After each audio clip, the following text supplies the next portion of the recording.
All right, everyone. Here we are, and here's another week. It is Sunday, June 6th, 2021. And since it is a new week, I can't help but say it's got to be a new edition of the CV Update. CV Update, new week, new edition. A little bit of a different roster this time. We have our guest host over here, Ujan Talukar, and he's a regular host. He's a regular guest on the show. But he's been on the show so often, so I can effectively call him pretty much a secondary host at this point. So Ujan, how's it been? How's it going? How have you been? Yeah, I'm doing good. It's been quite the week, I must say, since the last time I was on the show. Or what can I say? I mean, we have a lot to talk about here, don't we? Yeah, of course. Ujan's always been there, and he's been a contributor to the show on several occasions. Marte is off this week, but he's going to be back in the future. But for now, I mean, there's so much news that's broken the last week. Of course, the Red Sox kind of fallen flat a little bit. They've still been doing well, but fallen a little flat. And they got that down series against the Astros, and then but that resurgence against New York, and then the Bruins Isles series that's heating up. That's in a dead heat, tied 2 games apiece, and then of course the Celtics. I mean, they're out. And I can't help but say that I expected them to really make it that far. But we're going to do a full postmortem. We're going to do a full analysis, as well as we're going to break down all of the implications of the bombshell news that broke out last week about how Brad Stevens is going to be replacing Danny Ainge, and how Danny Ainge is retiring as the head of basketball operations. So we're going to go over that full reshuffling. And other than that, in the rundown, we have the Patriots as well. And I know that's the offseason, but Cam, it looks like his hand got hurt, and the Patriots, they're also going after Julio Jones, and it looks like he's gone to the Titans. So we're gonna look at what's gonna be going on for the Patriots moving forward. And of course, we got some other miscellaneous sports, and if you head outside of the Boston area, we got some other sports news, not just nationally, but internationally as well. We got the Euros across the pond. That's starting this week on Friday. And of course, I can't help but do this podcast without even dropping a single line about the Logan Paul versus Floyd Mayweather fight this week. I know what you're thinking. It's a YouTuber versus a world champion. But for what it's worth, we're going to keep track of it, and we're going to see how it goes.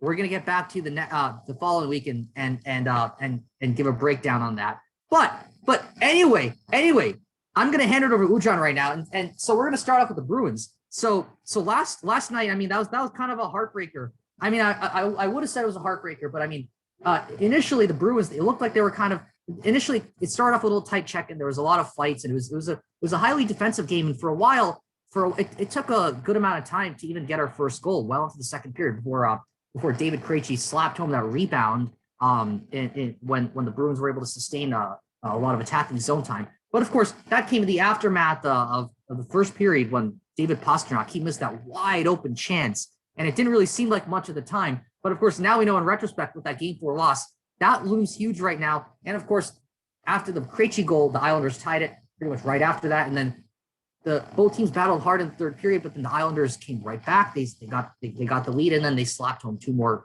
empty netters. So that's the situation right now. The Bruins could have gone up 3-1, but now the series is tied. So what do the Bruins have to do going forward? And I'm gonna hand it over to Ujan, because it looks like the perfection line, the Bergeron, Marchand, Pastrnak line, looks like that line didn't really show up, and it looks like the Islanders defense really was able to hold the Bruins to pretty much not being able to do anything. Rask made some pretty good saves, but at the end of the day, it wasn't enough. So Ujan, what do the Bruins have to do at this point?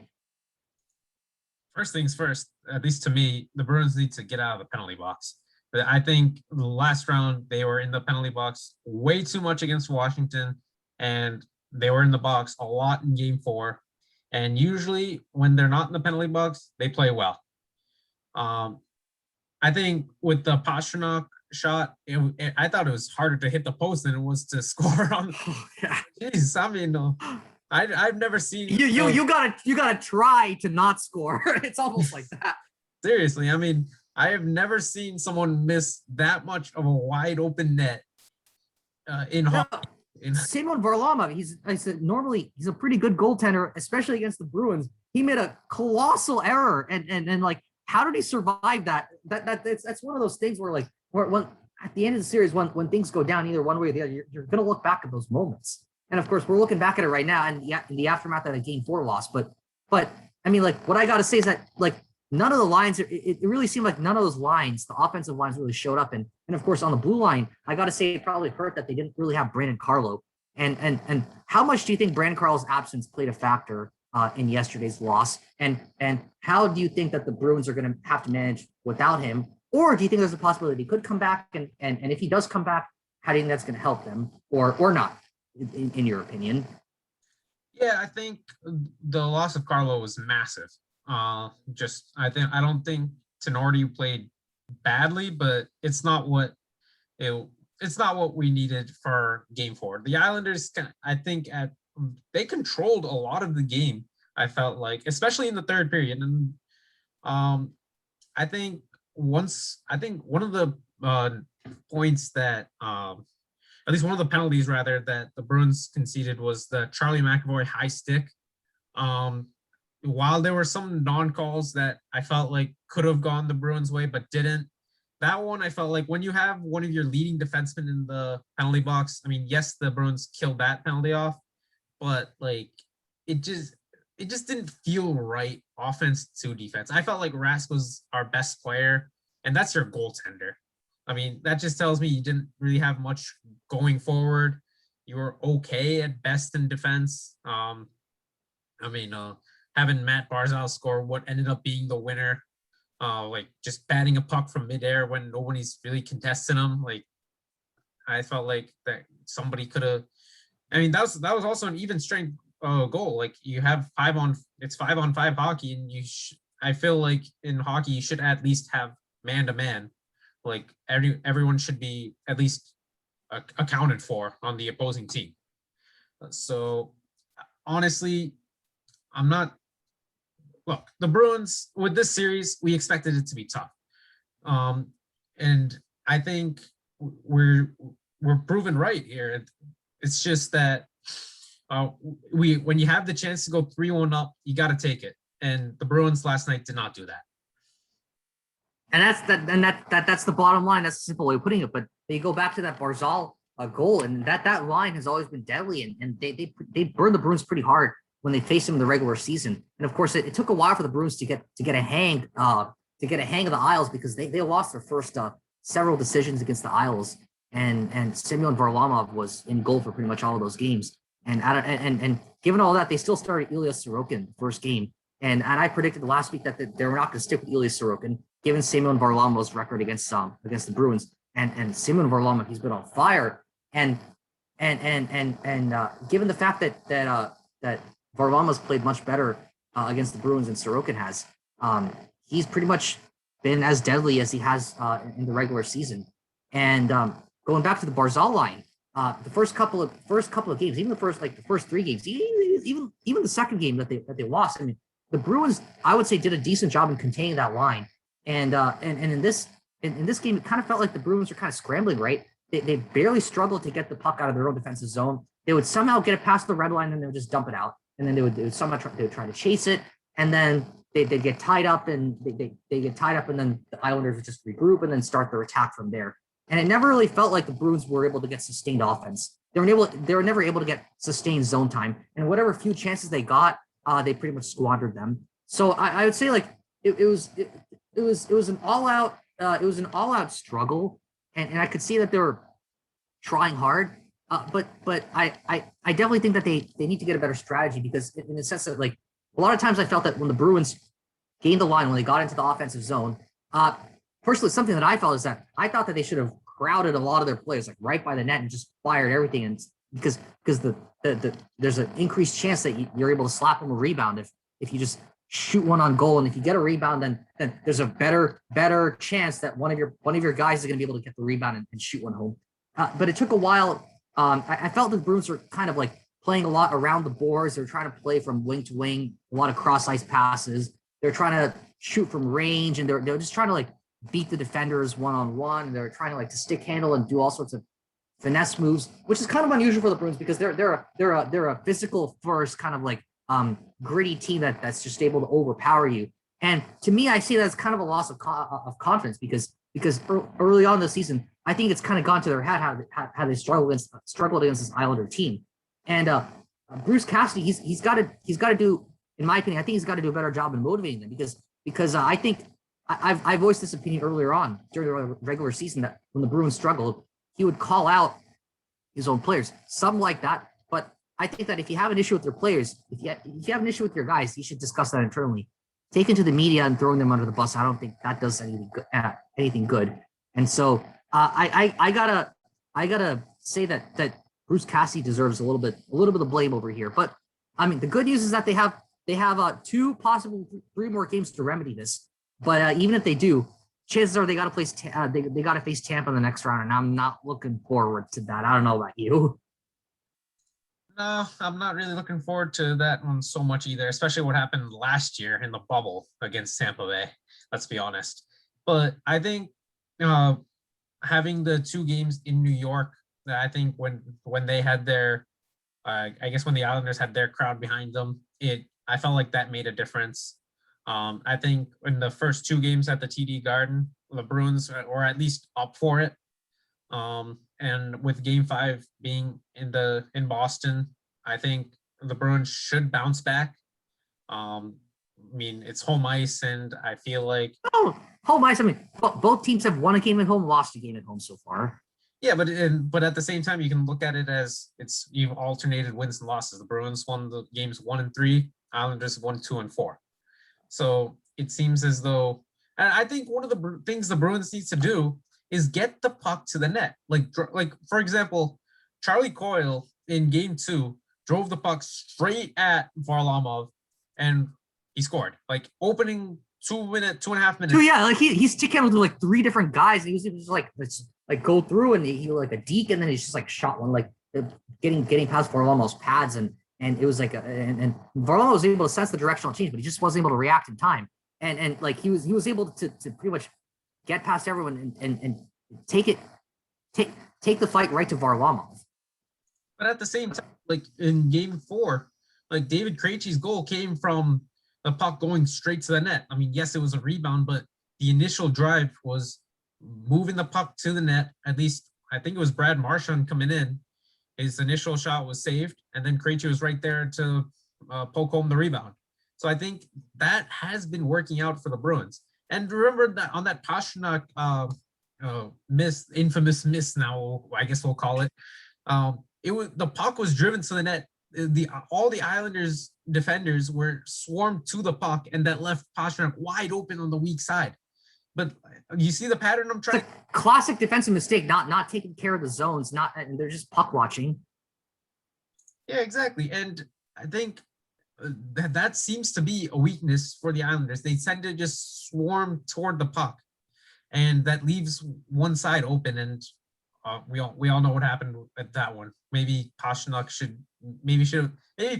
have had an extra Duncan or something. Who knows? But yeah, I would easily trade in Pasternak's hat trick from Game 1 for like 1 goal in Game 4. It was an off night. Pasternak's been great. He's been great. I know he's got some haters out there, even among Bruins fans, but I think he's a pretty solid guy. Yeah, most definitely. I think, but like I said, I'm predicting at least the win for Game 5 for the Bruins. I think it's going to go to 7 games. Let's be honest. I think it's got to be 7. Like Bruins, I think are the better team, even though they kind of struggled against the Islanders early. But they've shown that they were able to outmatch them, and especially later in the season when they got their groove against the Islanders. And I think on like the fundamentals, I think Bruins are a better team. It just depends on whether they show up or not. And I just think that they have the potential to do that. The perfection line's got to show up. They got to deliver. And if that doesn't happen, you're pretty much relying on your defense. And if one piece falls apart on the blue line, like we saw with the absence of Brandon Carlo, you're pretty much relying on Rask the whole time, and he can only make so many good saves. And I can't help but think that it's kind of a toxic culture because all the load is falling on Rask right now. And Rask is probably, in my opinion, unfairly under the most pressure because he's pretty much been carrying this team. Yet Of all the players, he seems to be the guy who's singled out the most for the fact that they haven't won a title in 10 years.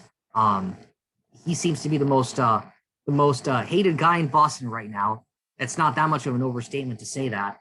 But yeah, if it weren't for Rask, we wouldn't even be close to where we are. So that's my opinion. And I might be a minority among Boston sports fans, but that's just what I feel. I don't know about you. Yeah, I feel like with Rask, he's going to be heavily scrutinized, especially for that 2013 Cup final. I've said that in the show in the past, but I think we need to give him some credit for his performances, at least in this year's playoffs. I mean, he was outstanding against Washington. He's making pretty big saves against the Islanders this series, whether it's winning effort or losing effort. You can't fault his effort. So I think if Rask continues to play well, which I think he will, at least the Bruins will still have a shot at going to the next round. All right, yeah, that's a pretty neat take on it. So we started off on the ice, and so we got to head to the diamond now because of course, I mean, we got this other Boston team, the one at Fenway. I mean, the Red Sox, they've been good all season, and they continue to be good. They kind of cooled off a little bit later. Had that down series against the Astros, 2 wins against the Yankees. They're about to play that third game, and if they happen to win tonight, of course, by the time many of you see this, it'll be after that. So you're going to get to see whether I was right or wrong in retrospect. But anyway, given all of that though, if the Red Sox win tonight against the Yankees, it'll be the first time that they sweep the Yankees in Yankee Stadium for the first time in several years. And yeah, that's gotta feel sweet if you're a Red Sox fan. But even given that off series against the Astros, playing close to 600 ball, still 2 games behind the Rays. But in the last week, the offense has really fallen short. JD Martinez, Rafael Devers, who've really been carrying the team offensively, kind of fell flat in that Astros series. They're starting to show up again, but I see this as a blip. I don't really see this currently as something terribly bad in the long run. But in a tight division like the AL East, where a few games can really cost you the division title versus having to play a wild card game versus as it stands right now, I think it would be the Yankees. I think that's who it would be. But I mean, even given the fact that the Red Sox have played well against the Yankees, anything can happen in one game. And of course, that's the beauty or the curse, however you happen to see it, of the changes that happened in 2012 and beyond in Major League Baseball. But anyway, given the Red Sox situation right now, do you see this as a blip, or do you see this as something to be concerned about in the long term? Well, for the time being, I think it's a blip. I think they've been playing well throughout the season. I think in Houston, it was just a matter of the bats were not really alive, in the sense that they didn't really score a lot of runs until the last game of the series. I mean, first game was 11-2 loss. Then I think it was a 5-1 loss, and then a 2-1 loss. So combine those 3 games, that's just 4 runs. I mean, that's not going to win you a lot of games. And that's true. And I feel like the major cause of concern for me was like Erod, because I mean, he's a good pitcher, but like he's kind of been off, not just like in the last start, but like the last 3 or 4 starts. And like I would say like I like for now they should either put him in the bullpen or give him some extra training, because I mean he's definitely got better potential than what he's showing on the field right now. I mean, like Garrett Richards, he was struggling early. He kind of rebounded. I mean, unfortunately, he took the loss in that game against the Astros. But Pivetta, he was able to get he unfortunately fell as well. He was able to he got the loss in that 2-1 game against the Astros. But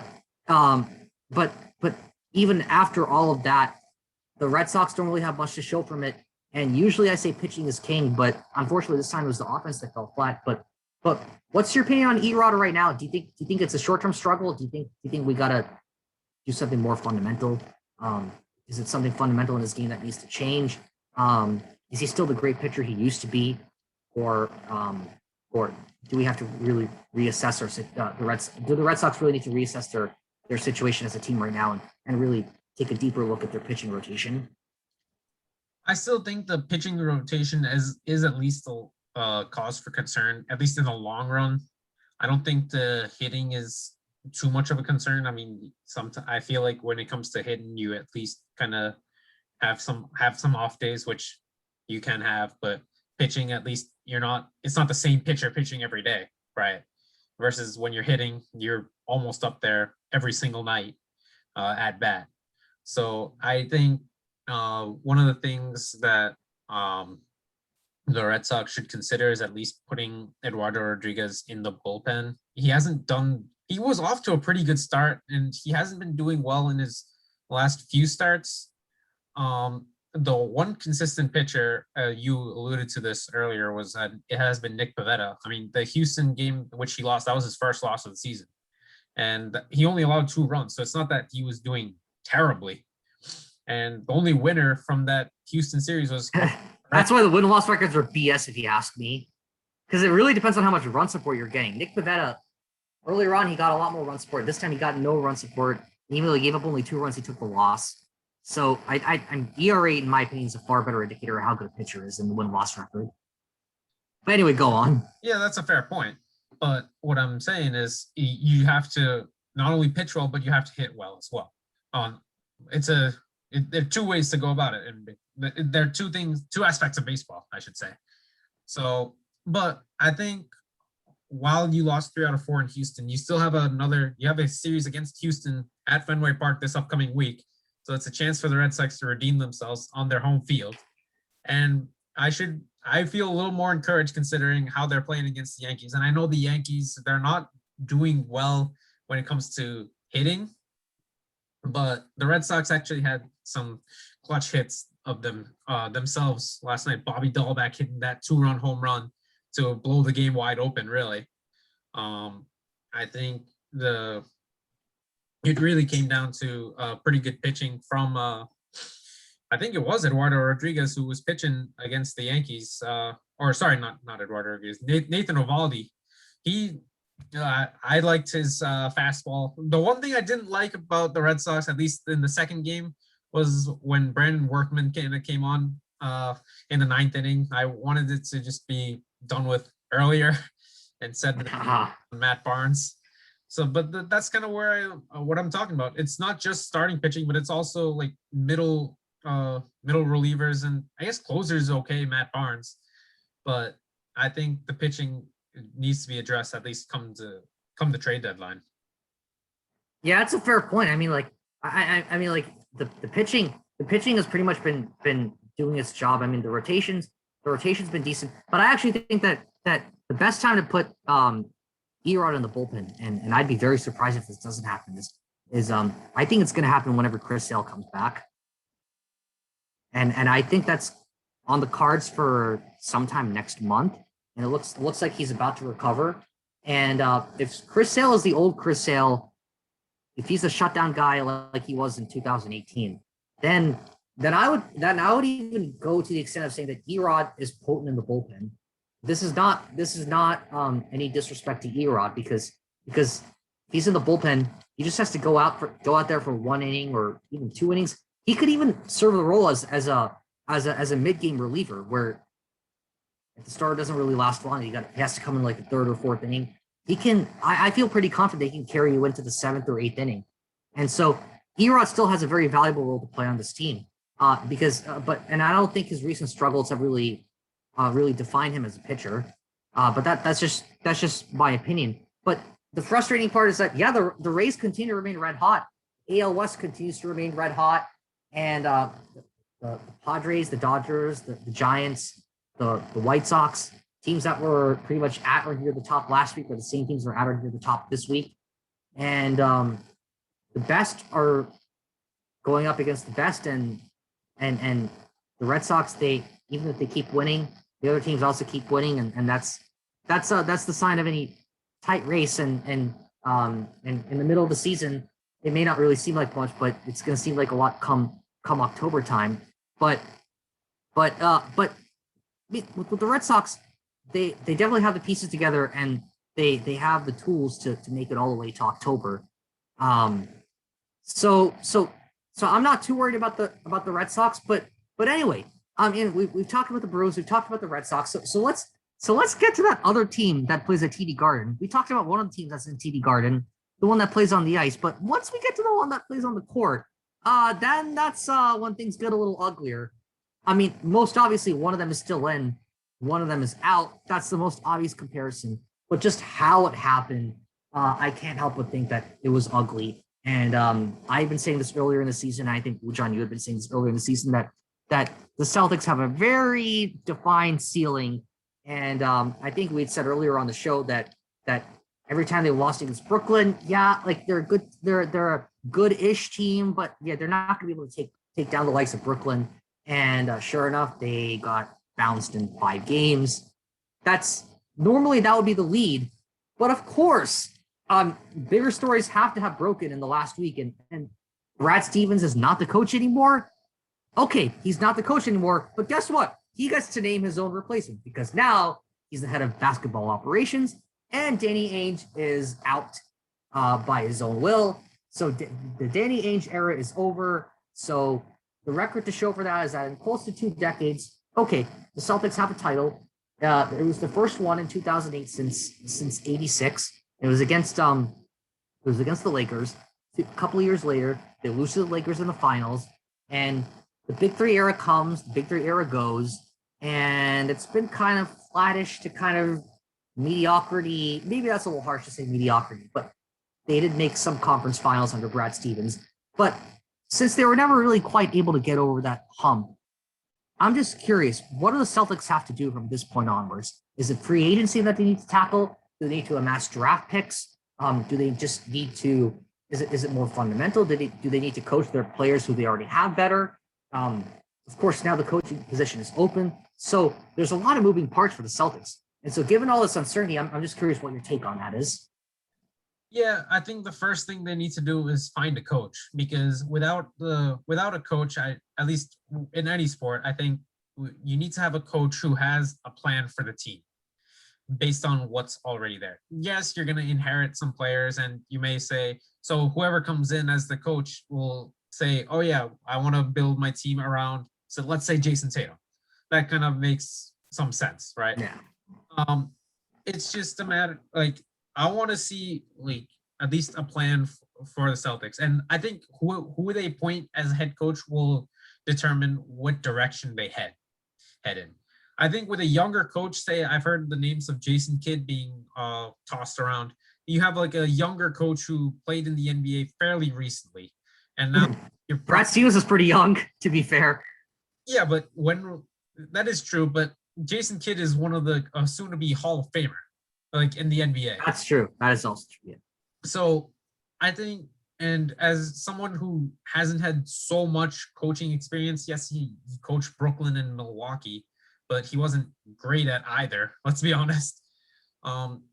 Maybe that means they're going to try to develop some of the younger players. So maybe that'll be a good thing for, like, say, Aaron Nesmith or Peyton Pritchard or something like that. What does that mean? But what would that mean for, say, like the older guys, like who've been around? So like maybe not Jaylen Brown or Jason Tatum, but somebody like Kemba Walker, for example. He's been around the league for almost a decade now. So, but if you have somebody like an assistant coach like Jay Larranaga, who's, I would say, a little older, I mean, who hasn't played in the NBA recently, maybe it's going to be like kind of like the same old thing, but maybe they're going to have some traits that some players going out the door, some new faces coming in to TD Garden. It's just, there's a lot of moving pieces, and I find it very interesting that Brad Stevens, after 8 years in the Celtics, with 4 Eastern Conference Finals appearances, not NBA Finals, no, 0 NBA Finals appearances, is now the yeah, you got a game 7 in there, of course, and it was an epic collapse against Cleveland. But yeah, but I think still the LeBron James are in Cleveland, though. But given that, right? But what you will. Yeah, but what does that say to somebody who's gone to 4 Eastern Conference Finals and now suddenly becomes the president of basketball operations? Like, that just it says that you're a decent coach. You weren't quite able to make it over the hump. You know a thing or two about basketball. You can manage things, but maybe coaching isn't the best job out there for you. That's my read on the situation. Okay, but there were some teams that that he coached that should have gone further. Like, for example, the most obvious one is the 2018-19 Celtics with Kyrie Irving. Sure, fair enough. But fair enough. But to be fair, he's not the coach anymore. And even if he gets even now in his new position as president of basketball operations, he's not going to be coaching. He's not going to be doing the day in and day out managing of the team. All he has to do is determine who's going to be coaching the Celtics around. And for all you know, he could end up getting someone in who does end up coaching the Celtics to a championship. So even if you don't really quite trust his judgment in terms of managing the team, what this says to me is that this is a vote of confidence in his ability to appoint someone who can manage the team. And since he has had firsthand experience with the team, even though he wasn't able to get it done, I think he would know someone who can get it done. I would say that's a fair point. And I think one of the names that should be brought up is one of the assistant coaches, Jay Larranaga, in the sense that I think you have some want to have some familiarity with the players, like somebody who's been in the organization for some time. And I just think that Larranaga has been around this team for some time now. He knows the players, and I think he would be a pretty good fit for the head coaching job, at least from what at least based on the names that I'm hearing at this time. Yeah, so it's gonna be interesting because we've basically got until now, from now until whenever the NBA preseason begins next year. So this could potentially be said and done quickly, or this could become a full summertime saga for all you know. And with the Celtics, I would say it's a drama-prone team because they've always been kind of like close to good, close to winning, not quite. And so the conversation of why have they been underachieving is always going to be a prevalent question. So I'm curious to see how this is going to end up unfolding. But even then, given the Celtics situation, what would you have to say about Danny Ainge's legacy? Because he's been around for around 2 decades, and of course, he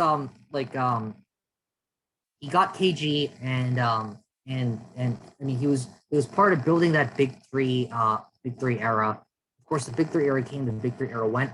Brad Stevens pretty much came in 2013 when the big three era was kind of crumbling, and of course during that season they kind of had that first round exit against the Knicks, and then you had that few seasons where they were kind of like okay-ish, and then they kind of got better, and then they made it to a couple of conference finals, but they were, like I said earlier, they never quite made it past that. So, I mean, with Danny Ainge, the Celtics were never.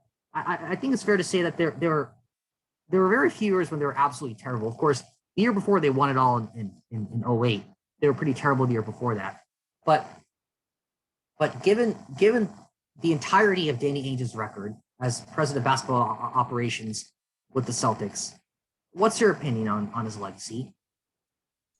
Look, I'm thankful that he gave the city of Boston an NBA championship. I'm one of Danny Ainge's critics. I haven't really been fond of his, at least the job he's done at least in the last few years.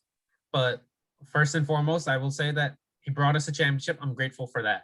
He brought us Kevin Garnett. He brought in Ray Allen, I think. I mean, obviously Paul Pierce was around. So having two finals appearances in 3 years against the Lakers, like that's not a lot of teams can say that, apart from obviously Cleveland and Golden State.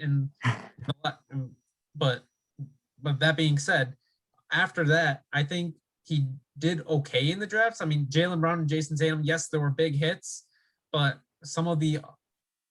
but for example, Kelly Olynyk didn't really work out. Like Marcus Smart has been pretty good, at least on one end, but offense, has he been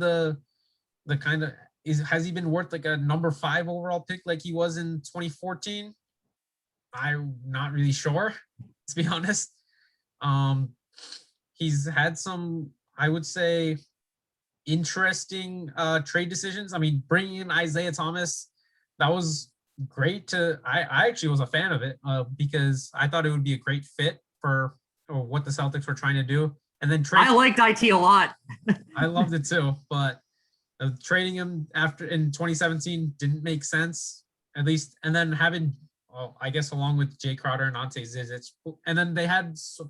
I think he did well with the so many first round draft picks that they got from Brooklyn from the pretty much the big three trade, shall we say? I mean, really, Paul Pierce, Kevin Garnett, Ray Allen. Yeah, pretty much. Left at the time, but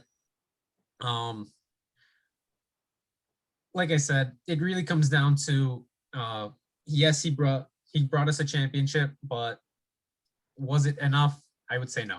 So if I had to give it like a rating out of 10, I would probably say about a 7 out of 10 because I feel like it should have been more, but having a championship over there, it could have been a lot. Not bad. You're far more generous than most Boston sports fans.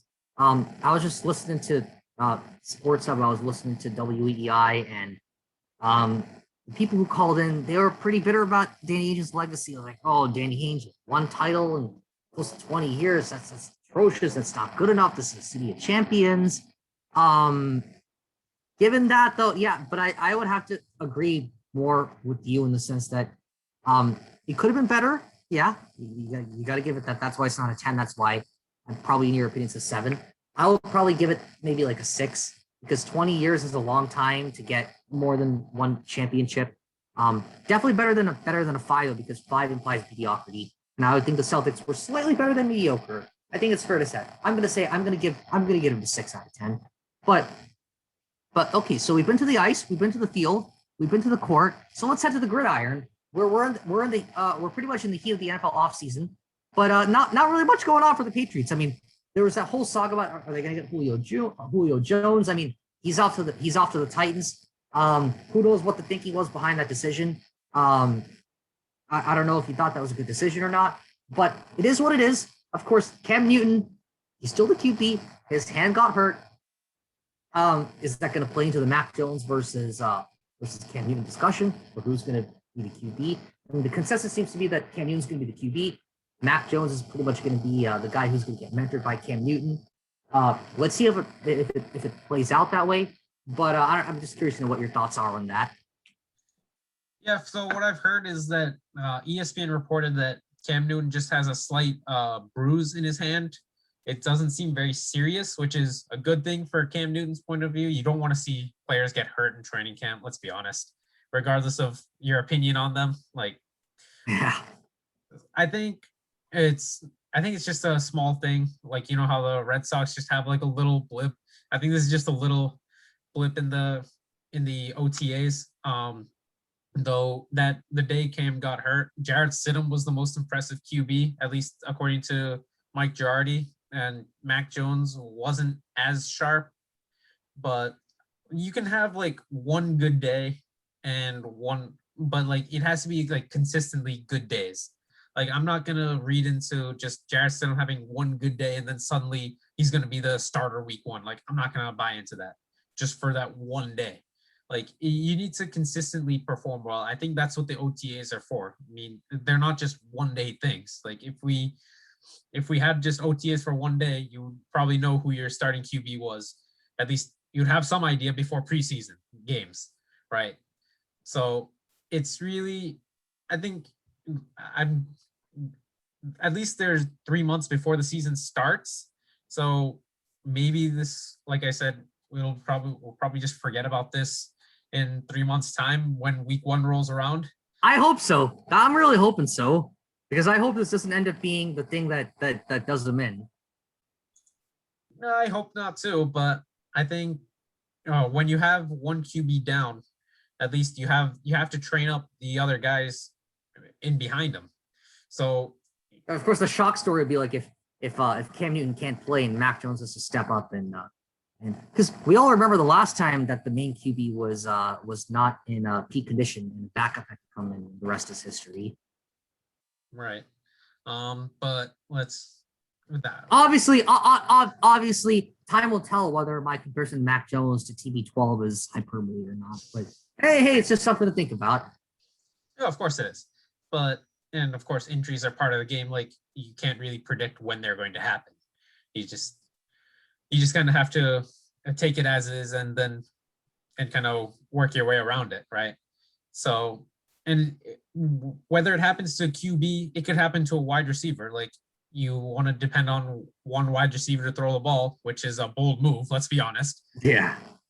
And then you want to have your other wide receivers step up. So for example, if like say Jacoby Myers gets hurt, then you want to have to depend on like Kendrick Bourne and Nelson Aguilar, who haven't even played a game for the Patriots yet, kind of thing. Yes, they've league. But then when you have Cam Newton hurt, then you only have to replace like one QB, right? It's only one QB can be on the field at a time. So yeah. And of course, we can't forget about Jarrett Stidham. He's still there. He's still around.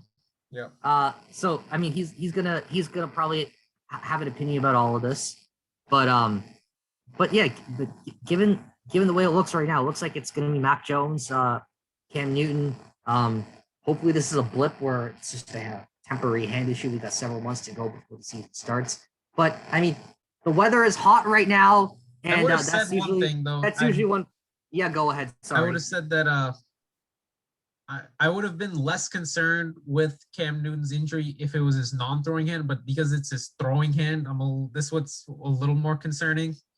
But since it's like I said, it's supposed to be like. We got time though. There's time. I mean, like I said, the weather is hot right now. It's the peak of the off season. We got several months before even training camp begins, and training camp is well before even the preseason starts. The preseason is another month. Well, of course, I think now it's 3 weeks since they pretty much increased the season from 16 to 17 games. But even after all those changes, the Patriots have plenty of time, plenty of time to fix this, if they need to fix it at all, that is. Yeah, for sure. I think there's not really too much to be concerned about. We'll just have to see how things go down in Foxborough. But yeah, I mean, we covered American football, and this is a good segue. So since we covered American football, I can't help it. So next Friday, we got European football starting. So, of course, the Euro 2020, we all know what happened with the year 2020, right? But, better late than ever. It's still happening. At least we think so as of now. Cases are coming down in the EU and the rest of Europe, and it looks like they are able to put on matches over there. But anyway, the Euro 2020, which was supposed to take place last year, is scheduled to start on Saturday. Like it was in 2016, it's 24 teams with 6 groups of 4. And it looks like, unlike in previous years, it's being held across the continent. So I'm just curious, how is this year going to be different from previous years? And who are the favorites, and are they going to live up to their hype? Yeah, so one of the favorites right now is Belgium, in the sense that they're the number 1 team, ranked team, and according to the FIFA rankings. They were in the semifinals of the World Cup from 2018. We're really depending, going off of like the 2018 World Cup, as it was the last major tournament that these teams played in. Of course, that year France won the tournament, and actually the 4 semifinalists are all from Europe: France, Belgium, England, and Croatia. England and Croatia are in the same group, Group D, and first game of in the first round of Group D. So that will be quite interesting to see what happens at Wembley. France, well, they're in the group of death with Germany, Portugal, and Hungary. Ooh, well, I don't know. I don't know about Hungary, but Germany, France, and what was the team you mentioned? Portugal. So that sounds like almost like a group of death. If anyone feels like they should be the group of death, it's probably Hungary. And actually, Portugal and France are going to play each other, and that was the final from 2016. Oh yeah, it's going to be an interesting rematch. Yeah, and one of the I would say, like you said, it's all over the continent. So like, there's some teams that have games in their home, at least for the group stage, in their home country, like Italy. They don't have to travel anywhere. But other teams in that group, for like Switzerland, Wales, and I believe it's Turkey, they have to travel from Baku, Azerbaijan, to Italy to play against Italy. And then I think for one of those teams, they have to travel back to Baku for the third group game, which is a little strange considering it's all over the continent. I wish it was they kept. Well, which continent? Which continent? Because Azerbaijan is in Asia, so I guess soccer has a unique way of assigning continents. Yeah, that's for sure. I mean, Australia is in the Asian Federation, so Oh yeah. that. That's got to be interesting. Yeah, so Yeah, Azerbaijan is in Europe, Australia is in Asia, and the World Cup next year is happening in November, and it's going to be in Qatar. So as if last year wasn't upside down enough. But anyway, I'm just I want to know how it's going to play out. It's going to be an interesting show to see. yeah, that's for sure. They've decided the UEFA decided that the last three games, the two semifinals and the final, are all going to be at Wembley Stadium in London. So, but there's some games that are all the games. Yep, both semifinals are at Wembley Stadium, as well as the final. So I just hope they hold both semifinals on the same day because I always get the feeling that the team that plays their semifinal earlier has an advantage in the final because they get more rest. I think the one semifinal is on the Tuesday before the final. The final is July 11th. I think the first semifinal is the Tuesday before that, which I believe is the 7th or 6th, sorry. And then Wednesday the 7th, there's the second semifinal. So there's always that. But it's one extra day of rest still. Right, but there's no travel or anything. Yeah. So it's not like everyone's still, at least, I wouldn't necessarily say a bubble, but at least they're still in the vicinity per se. Yeah. Sorry, go ahead. Yeah, I was gonna say one of the things I was looking forward to, at least in the Euros, is some of the at least the newcomers, North Macedonia. That's gonna be an interesting one. Yeah, they've only been a country for a few years. Mm-hmm. I think this is their first major tournament. I think one of their players is that we should look out for is Ajan Alioski from Leeds United, one of the left wingers. Leeds United, it's not the second. I think the second division of English football, or no, Leeds were in the Premier League this past year. Oh, did they get relegated or still in? They're still in. Oh, interesting. So I think North Macedonia is going to be something to look forward, at least to look for. I mentioned the England-Croatia group D. Scotland's also in that group. So when England and Scotland play each other at Wembley, oh boy, that's going to be something. I feel like. I mean, Scotland, this is their first, I believe this is one of their first major tournaments for a long, long time. So I think the Scottish fans are definitely going to be up for it. England, they'll want to go one step further compared to the 2018 World Cup semifinal appearance, and at least it would be quite interesting to see if they can actually have a home final, like in the sense that they would be playing at home for the European Championship final. Kind of like France in '98. Pretty much like the Bucks in the Super Bowl this past year. Oh yeah. So the first time that's happened in the NFL. Right, that's true. But I think one of the dark horses would be Italy, in the sense, and I say put them as a dark horse because they didn't even make the 2018 World Cup. But they have a very good team in Lorenzo Insigne. I'm not really sure if Donnarumma will play in goal. I'm not even sure if he's in the squad in the first place. But they still have Chiellini and Bonucci in defense, as they've had for the last. Oh, Giorgino Chiellini. I don't know what to say about him, but at least he's not going to be on the menu because they're not playing Uruguay. I'm pretty sure you know what I'm talking about. Yes, I do know from 7 years ago. Oh my goodness. Yeah, but like Italy with their, I'm not sure about their midfield though.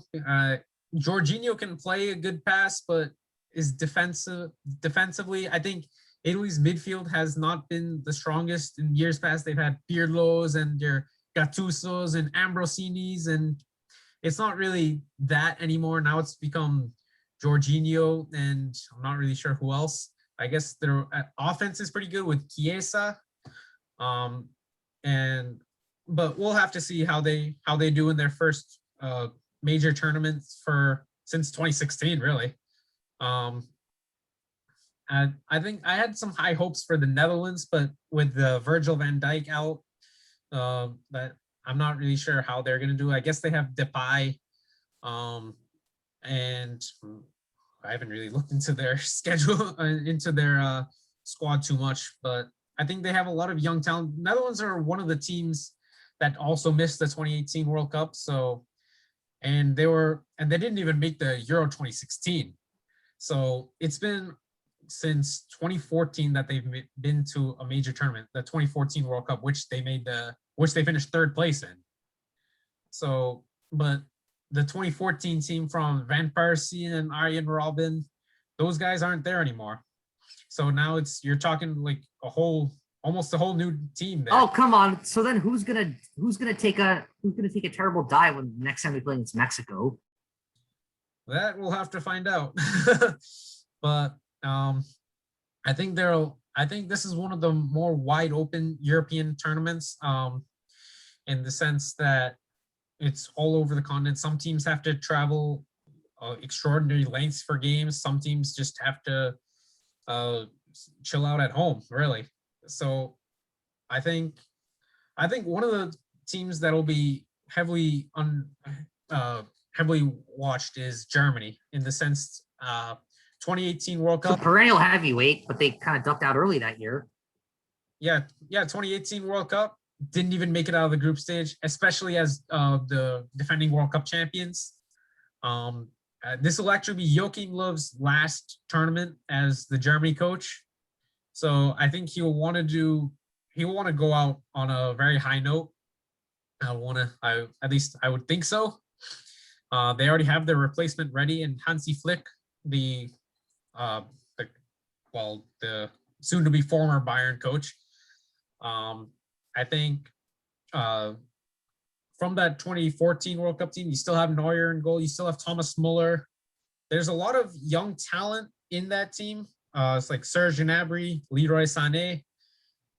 So that's going to be, will Yogi Löw have the right balance of like the veterans who've played in the 2014 World Cup, or the last two World Cups, let's say, and the young up and coming players.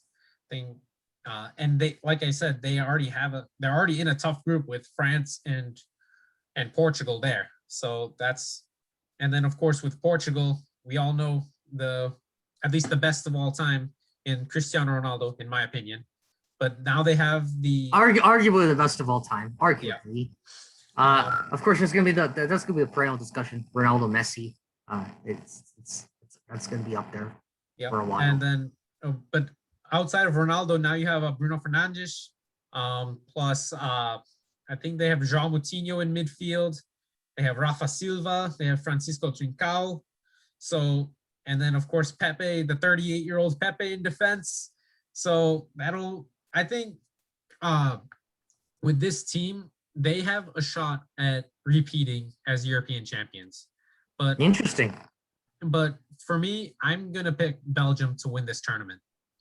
Ooh, hot take. Yeah, I'm gonna go. Or is it that much of a hot take?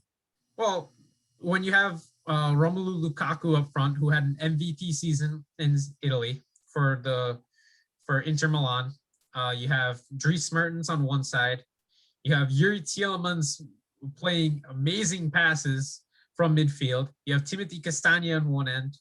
The one thing I'm not so sure about is the defense, because Roberto Martinez likes to play a back three with Belgium, like three center backs. So that gives a lot of responsibility for the wingers to track back and make it a back five. So if those guys can come back and help the three defenders for Belgium, I think they'll be in pretty good shape. Interesting take. So we've covered the field, we've covered the court, we've covered the ice, we've covered the gridiron, we've covered the pitch. Looks like we've pretty much covered everything in Boston. We pretty much covered the stuff across the pond. And of course, I can't get out of this podcast without mentioning, of course, how do you think tonight's Logan Paul versus Floyd Mayweather fight is going to go? I think we all know how this is going to end, but because it's on, because it is a spectacle, we're pretty much bound to talk about it, as I am right now. I think it's going to get ugly, and I think Logan Paul is going to get crushed.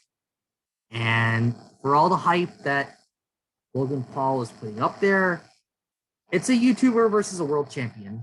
So, yeah, take it for what you will. I don't really see how anything fundamentally is going to change.